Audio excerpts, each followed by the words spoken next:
যে বিজেপি পশ্চিমবঙ্গে হিন্দুদের মসিহা হয়ে ওঠার চেষ্টা করছে, সেই বিজেপিকেই দেখা যাচ্ছে সব জায়গায় হিন্দুদের দ্বারা প্রত্যাখ্যাত হতে। 2024-এর ভোটের পশ্চিমবঙ্গে বিজেপির স্লোগান হচ্ছে হিন্দু হিন্দু ভাই ভাই, অথচ বিভিন্ন জায়গায় দেখা যাচ্ছে হিন্দুরাই বিজেপির বিরোধিতা করছে। যেমন বিজেপি এবার যাকে নিজেদের মুখ করবে ভাবছে, সেই বিরোধী দলনেতা শুভেন্দু অধিকারী মহেশতলায় একটি মন্দিরে ঢুকতে গেলে হিন্দু মহিলারা তাকে বাধা দেয়। মহিলাদের বক্তব্য ছিল শুভেন্দু অধিকারী গরুর মাংস খায়, তাই মন্দিরে ঢুকতে পারবে না।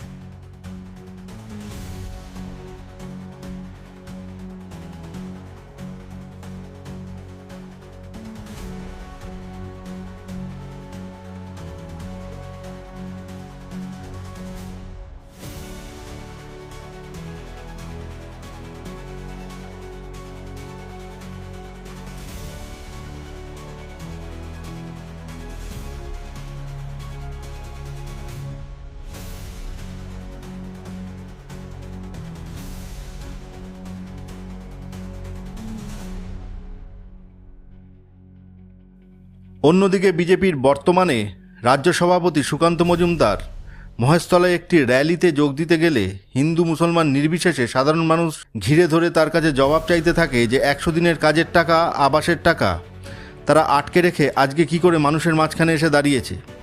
এমনকি সুকান্ত মজুমদারকে চোর চোর স্লোগানও শুনতে হয়।